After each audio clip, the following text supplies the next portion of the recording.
Hey everybody, it's Book of Katherine. I hope you're doing well. Please excuse the onesie. That's just my health level today, but I haven't taped in a while. I really wanted to talk to you about this. And thank you to everyone who loved it when I shared it on Twitter. You guys were really gracious. I really thank you. This is what I took my picture in New York in. Anyway, so let's talk a little bit about psychologists versus psychiatrists. This is not, you can talk to them yourselves and get it from them. I'm not a doctor. But I obviously had to go through that in order to get out. I've talked to you guys about that. I came from such a low place, that they were writing books on it, that dug my way out. I definitely had to see both psychologists and psychiatrists. And I moved a lot, so I saw I saw a whole bunch of them. And one thing in the beginning when I would go, the psychiatrists were really big about, you do both. And the doctors used to say this too, a psychiatrist while you're seeing a psychologist. And I'm just getting the impression in the culture today that's not being done. And I can understand why, because a psychiatrist keeps you on drugs. A psychologist is supposed to help you work your way off drugs, right? And some people may have to be on drugs for the rest of my life, but I was told I had to be on drugs for the rest of my life, not on any drugs. So I worked my way out of it. So there's hope. There is hope, but it does take a lot of work. But just understand that you have to be willing to face the truth and be not codependent, like really be able to stand on your own. But the rewards of that are so huge. So anyway, psychiatrists are for prescribing meds. Be aware of that. Like, psychiatrists are for prescribing meds. When they ask you questions, they're monitoring your weight, because weight gain, sudden weight gain and sudden weight loss is a sign of how you're doing depression-wise, can be a sign of depression. And they're monitoring your energy and all these things, so they can see if the meds that they're giving you, because there are so many from Xanax, but then there's a totally different kind, which is Xanax treats like anxiety, right? And Wellbutrin is used off-label for things like energy, and it doesn't have a lot of side effects, so they like to use it, but it treats two totally different things. So a lot of times they're giving you like this mixture of meds, and I know for me they had to give me, I think, like 4 different meds, and I'd vomit on them and things like that. And then finally we found a mixture, and it would change over time what would actually work for me. But that's what the psychiatrist was for. They would ask you these questions about energy and lethargy, and thank goodness I'm off all of them now. But I learned enough to know, and they told me in the beginning, the first 2 always said at the beginning, and I get the feeling they're not doing that anymore. They'd be like, that I am not here to solve you. I am here to, that's what psychiatrists are. If you need help digging your way out, that's what a psychologist is for. So people go to psychiatrists thinking, oh, I'm going to lay on the table and get help. And that's not what they're for. Though I have heard stories now of some psychiatrists getting into the power thing of they know it's a lot of powerful control and they dig into you, but they're not.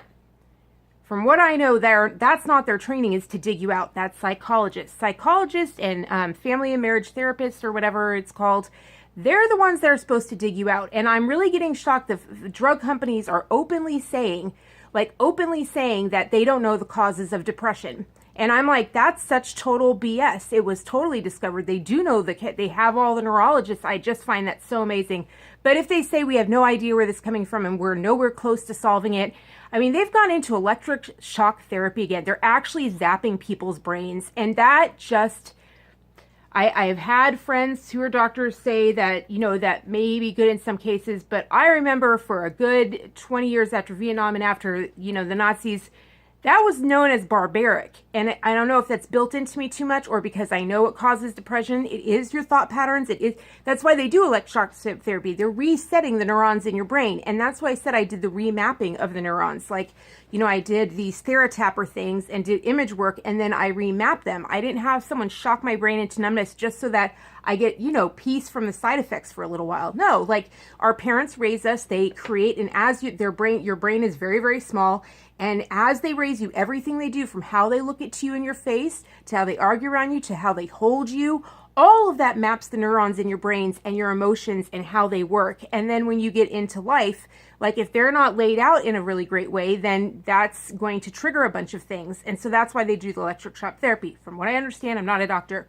And so I'm going to work through that's what the book Feeling Good is about, cognitive therapy. And that's why you hear Dr. Phil always talk about perception is reality. He actually says that in here, Dr. Burns, but it changed everything. And he basically discovered a way to treat depression without drugs.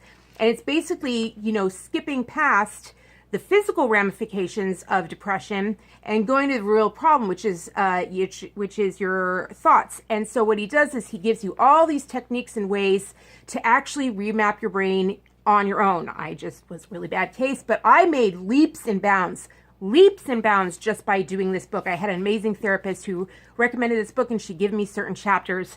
And so I'm going to go into that in the next segment in part 2. But I just want to let you know, you're not alone with depression. There's no way I survived my house without depression. I didn't just have depression. I had major depression, which I never hear people talk about. Those are two very different things, depression and major depression. So I'm going to talk about that in the next segment. For this segment, just know that psychiatrists and psychologists, two different things, two different purposes. So parents are going in with psychiatrists saying, why aren't they helping, diagnose my child? Their job is to get you functioning with meds and trying to get your energy at the right place and try to get you functional through medication. That's the psychiatrist side of things. They prescribe things. Psychologists do the other thing. So psychologists they're supposed to work through you, and they can't prescribe meds. That's not marriage and family therapists. Don't prescribe meds. So be aware of that. Those are two different things, and it's very important to get someone, a psychologist and a psychiatrist, because we're in this very oppressor versus oppressed society where we don't, our culture no longer, in order to divide us, we've talked about this, like the reason the media and where the media comes from. If you haven't seen it, who controls the media right there, and the sustainable development goals that are governing the world really at this point. They are really doing media in the West as, always feel power structure being above and then make some money. They don't push individuality and we're all created equal. They don't push individuality and saying you are unique and individual as a person. And that's kind of what our entire Constitution and society is based on, is that everybody's created. That's why there is bloodshed. That's why Marie Antoinette, that's why we have the guillotine. That's why all that stuff happened. All throughout Western history, all this bloodshed happened because they didn't want an oppressor versus oppressed. And so they created societies where everybody was equal. But because this media is really pushing this again, they know that's what it leads to bloodshed and destruction of a country. But when they push that through the culture, through Hollywood, through media, through news, and there's always someone who's at fault, and there's always someone who, is the oppressor, and there's always a victim, and there's always a, whatever. And when they do that, it's very easy for that to get into, if you read Drama of Gifted Child, which talks about what drives most psychologists and psychiatrists to become psychologists and psychiatrists, they talk about a wound that the parents created, an emotional wound.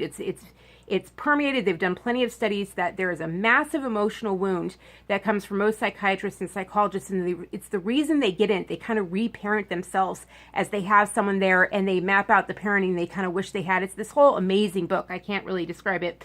If you read it, you'll understand. And there are psychiatrists and psychologists out there that don't want to do that. They want to do this. You know what I mean? They're really interested in you being an individual, not codependent with them. They want you to go off and fly. And you should come out of, sometimes it takes one or two to get going, like for them to, because usually they have to hear your story. But after the first or second, like when I've gotten really good ones, the first one I already have some answers leaving. I'm like, oh, they nailed it, right?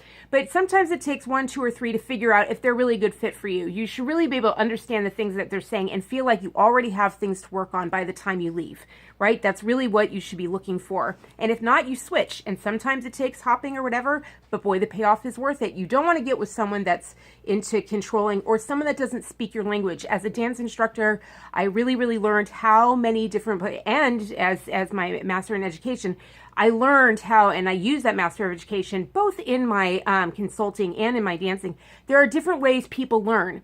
Like there's linear, and then there's this, and then there's circular thinking, and everybody thinks differently. Sometimes it's a matter of finding a psychiatrist or psychologist who actually thinks like you so that you can actually get somewhere. Does that make sense? So there's all sorts, all kinds, and but sometimes if they get in there and they have kind of like that power thing, like you're the sick one, and then they just say something at you that makes you feel like crap, out, done, never go back, never bother. It's fine. That's why they allow you to switch.